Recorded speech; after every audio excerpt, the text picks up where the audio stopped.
Hello সবাইকে, আমি অন্তরা। আমার চ্যানেল গল্পের বইতে সবাইকে স্বাগত। আমরা শুনছিলাম বিক্রম বেতালের গল্প। আগের পার্টে আমরা শুনেছিলাম বেতালের বলা নবম গল্পের প্রথম কিছুটা অংশ।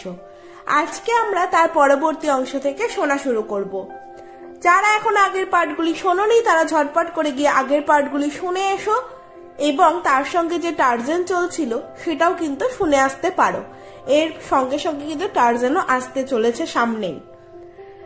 আর গল্প যদি ভালো লাগে তাহলে চ্যানেলটাকে সাবস্ক্রাইব করে বেল আইকন টিপে অল নোটিফিকেশনে ক্লিক করে দিও এবং লাইক কমেন্ট শেয়ার করে দিও।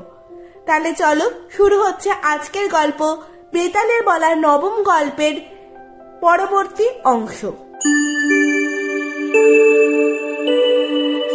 কোমল স্বভাবা মদন সেনা একজন যুবকের প্রাণ রক্ষা করা প্রধান ধর্ম মনে করে তাকে বলল, 5 দিন পর আমার বিয়ে। তবে কথা দিলাম শ্বশুর বাড়ি যাওয়ার আগে তোমার সঙ্গে দেখা না করে আমি স্বামীর সঙ্গে মিলিত হব না। মদন সেনার কথায় কিছুটা শান্ত হয়ে সে বাড়ির দিকে রওনা হলো। নির্দিষ্ট দিনে মদন সেনার বিয়ে হলো। রাতে আত্মীয়রা চলে গেলে মদন সেনা শয়ন গৃহে প্রবেশ করল। সে নিজ কাপড়ে সর্বাঙ্গ ঢেকে খাটের এক পাশে চুপ করে বসে রইল। তার স্বামী তাকে আদর করতে গেল, কিন্তু মদন সেনার দিক থেকে কোনো সাড়া নেই। তার স্বামী যখন মদন সেনার ব্যবহারে রুষ্ট হয়ে উঠেছে তখন সে সোমদত্তর ঘটনা খুলে বলল তাকে। বলল, প্রতিজ্ঞা পালনের জন্য তার সঙ্গে আমাকে দেখা করতেই হবে। তুমি আমাকে অনুমতি দাও। এ কথা শুনে মদন সেনার স্বামী প্রথমে আপত্তি করলেও পরে মত দিল। বলল, না যেয়ে যখন ছাড়বে না তখন যাও। কথা যখন দিয়েছ তখন কথা রাখাই উচিত। মদন সেনা স্বামীর অনুমতি পেয়ে সেই মাঝরাত্রেই বিয়ের এক গা গয়না পরে সমস্ত গা কাপড়ে ঢেকে সোমদত্তের বাড়ির পথে চলল। এক চোর তার সামনে এসে পথ আটকে দাঁড়িয়ে বলল, তোমার কি ভয় ডর নেই? এক গা গয়না পরে একা এই অন্ধকার রাতে পথে বেরিয়েছ? এখনই গয়নাগুলো খুলে আমাকে দাও। মদন সেনা ভয় পেয়েছে, কিন্তু সে ভাব বাইরে প্রকাশ না করে বলল, বণিক হিরণ্য দত্তের মেয়ে আমি।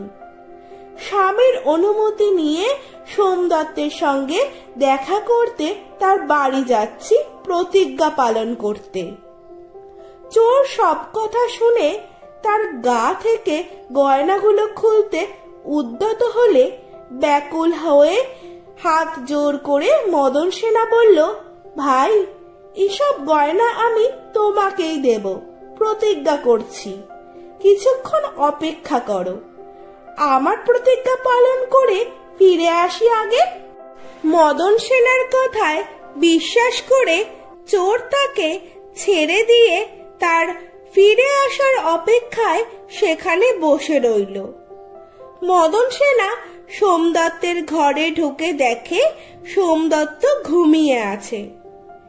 তাকে জাগিয়ে দিতেই সোমদত্ত এই গভীর রাতে তার ঘরে মদন সেনাকে দেখে খুবই অবাক হয়ে জিজ্ঞাসা করল, তুমি এত রাতে কিভাবে এলে? মদন সেনা মৃদু হেসে বলল, তোমাকে যে কথা দিয়েছিলাম সেই কথা রাখতেই আমি এসেছি। ভয় নেই, আমি আমার স্বামীর অনুমতি নিয়েই এসেছি। এখন তোমার যা ইচ্ছা। সোমদত্ত কিছুক্ষণ চিন্তা করে বলল, তুমি যে প্রতিজ্ঞা পালনের জন্য এতখানি কষ্ট স্বীকার করেছ এবং বিপদ আছে জেনেও তাকে তুচ্ছ জ্ঞান করেছ, এজন্য আমি খুবই খুশি। সব জেনেও তোমার স্বামী যে তোমাকে আমার কাছে আসতে দিয়েছে, এতে তার মহত্বেরই পরিচয় পাওয়া যায়। আমি কোনো পরস্ত্রীর অঙ্গ স্পর্শ করাকে পাপ মনে করি। তুমি তোমার স্বামীর কাছে ফিরে গিয়ে তোমার স্বামীকে সুখী করো। ইতিমধ্যে চোর বসে বসে ভাবছিল মেয়েটি মিথ্যা স্তববাক্যে তাকে ভুলিয়ে চলে গিয়েছে, সে আর ফিরবে না। আমার মতো মূর্খ এ জগতে আর একজনও নেই যে গল্প কথায় বিশ্বাস করে। এমন সময় মদন সেনাকে ফিরে আসতে দেখে সে খুবই অবাক হলো। মদন সেনা তার ফিরে আসায় বিলম্বের কারণ খুলে বললে চোর এই সত্যবাদিনী স্ত্রী লোকটির ওপর খুব খুশি হয়ে তাকে বলল, তোমার ব্যবহারে আমি খুবই সন্তুষ্ট হয়েছি। তোমার অলংকারের ওপর আর আমার কোনো লোভ নেই। তুমি তোমার স্বামীর কাছে ফিরে গিয়ে সুখে শান্তিতে বাস করো। মদন সেনার স্বামী কিন্তু মোটেই সন্তুষ্ট হতে পারেনি তার এই ব্যবহারে। তাই মদন সেনা তার স্বামীর কাছে ফিরে এলে স্বামী আর আগের মতো তার সঙ্গে কোনো কথা না বলে চুপ করে শুয়ে রইল।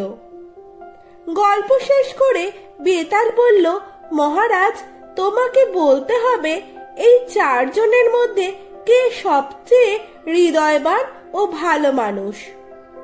রাজা বললেন, চোরকেই আমি ভালো মানুষ বলবো। বেতাল বলল, কেন মহারাজ? রাজা বললেন, মদন সেনার স্বামী তাকে সম্পূর্ণ বিশ্বাস করে খুশি মনে তার প্রস্তাবে সম্মত হয়নি। যদি খুশি মনে মদন সেনার প্রস্তাব মেনে নিত, তবে সে ফিরে এলে তার সঙ্গে এইরূপ ব্যবহার করত না। আর সোমদত্ত প্রথমে অধৈর্য হয়ে মদন সেনাকে পাবার জন্য যে আগ্রহ দেখিয়েছিল এবং পরে শাস্তি পাওয়ার ভয়ে তাকে আর ফিরিয়ে দেওয়া উচিত কাজ হয় নাই। সোমদত্তের এ বিষয়ে আগেই ভাবা উচিত ছিল। মদন সেনা যা করতে চেয়েছিল তা কোনো মতে সমর্থনযোগ্য নয়। প্রতিজ্ঞা পালনের জন্য গভীর রাতে বাড়ি থেকে বেরিয়ে যাওয়া কোনো যুবতী স্ত্রীর উচিত কাজ নয়। প্রতিজ্ঞা পালনের থেকেও সতীত্ব রক্ষা করা নারীর প্রধান কর্তব্য। কিন্তু চোরের কাজ সুযোগ পেলেই চুরি করা। সেই গভীর রাতে মদন সেনাকে একাকী পেয়ে সে তার অলংকার অনায়াসেই হস্তগত করতে পারত, কিন্তু সে শ্রদ্ধা দেখিয়ে এবং তাকে বিশ্বাস করে সে কিছুই করে নাই।